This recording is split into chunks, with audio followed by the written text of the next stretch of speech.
Hello everyone! Today I will be creating my book tracker as part of my mid-year bullet journal setup.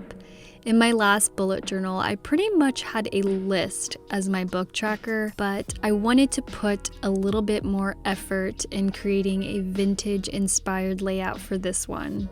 If you are new to the channel, my name is Christina. I love creating bullet journaling spreads, planning videos, stationery hauls, and lifestyle content. So if that is your thing, please support the channel by subscribing.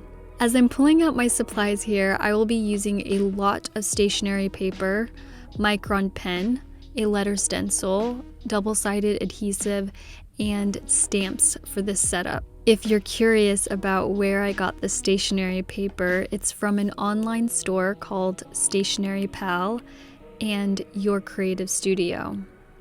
But if you have a printer that prints in color, you can quickly look up images from Pinterest or Google and print similar photos to the ones I'm using.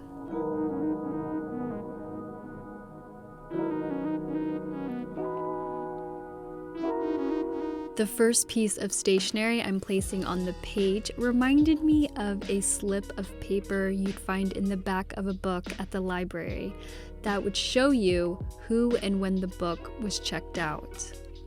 You know, I don't know if libraries still do that.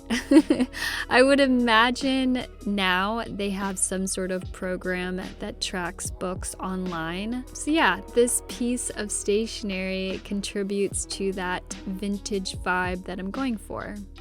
So I'm laying that piece first, and then I want the newspaper looking stationery to cover the top part.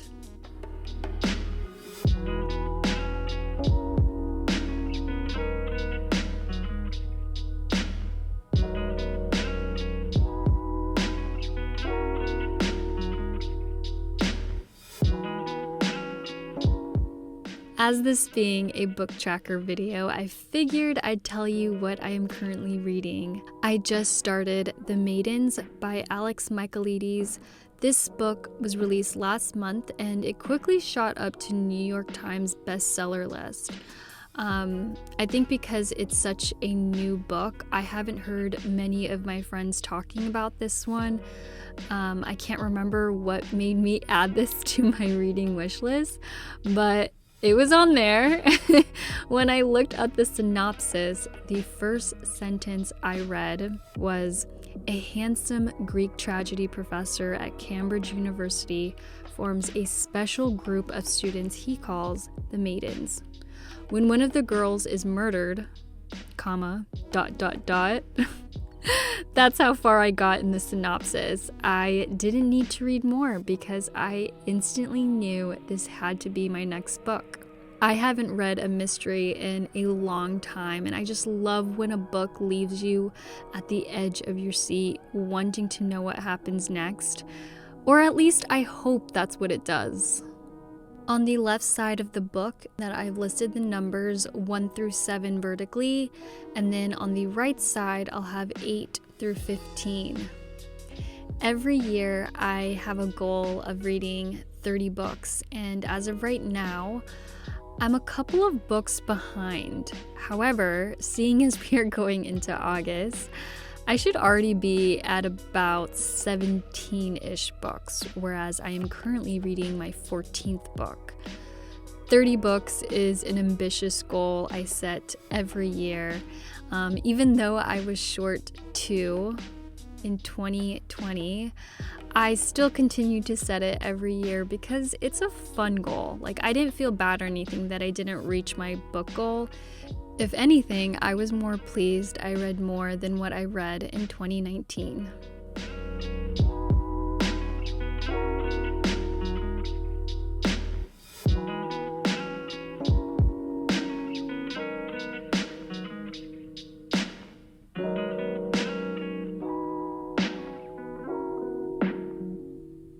Another piece of stationery that spoke to me for this spread is this tan slip of paper that says, "This book belongs to," with a cute illustration of a bunny.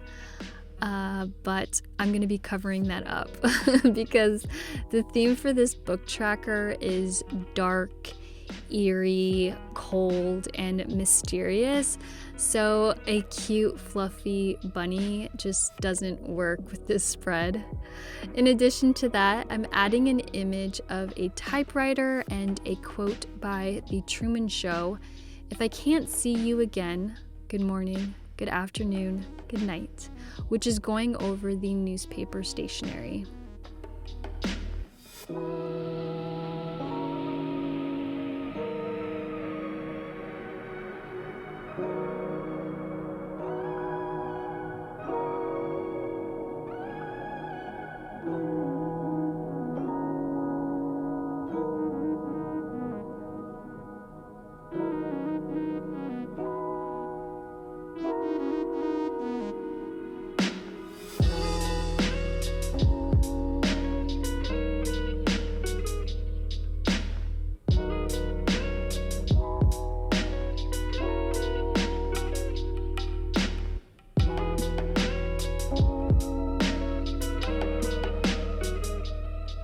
While I'm working on the title book tracker, I also wanted to share what I recently read, The House Guest, and other short stories by Amparo Davila, a quick but shocking read.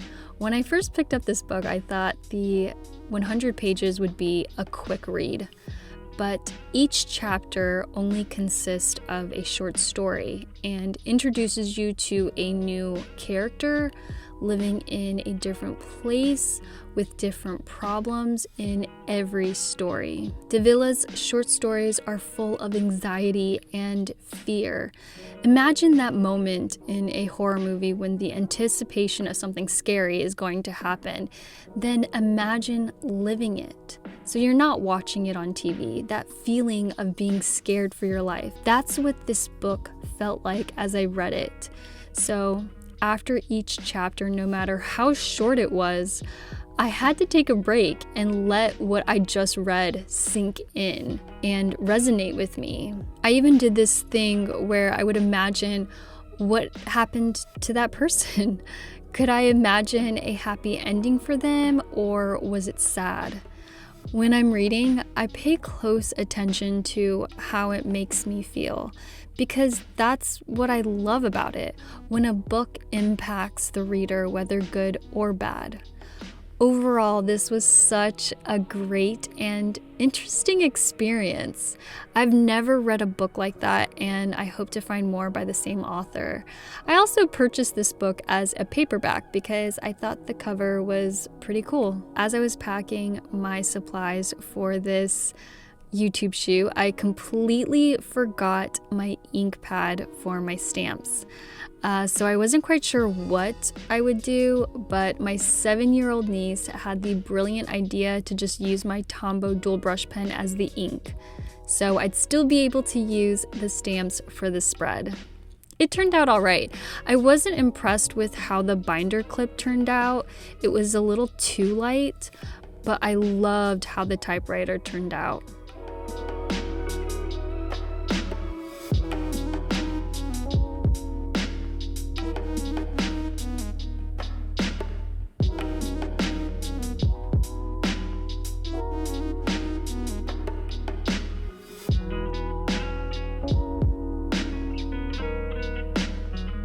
For this last bit, I'm just gonna add dots next to the numbers and a small piece of black and white washi tape since this side of the spread is looking a little too bright.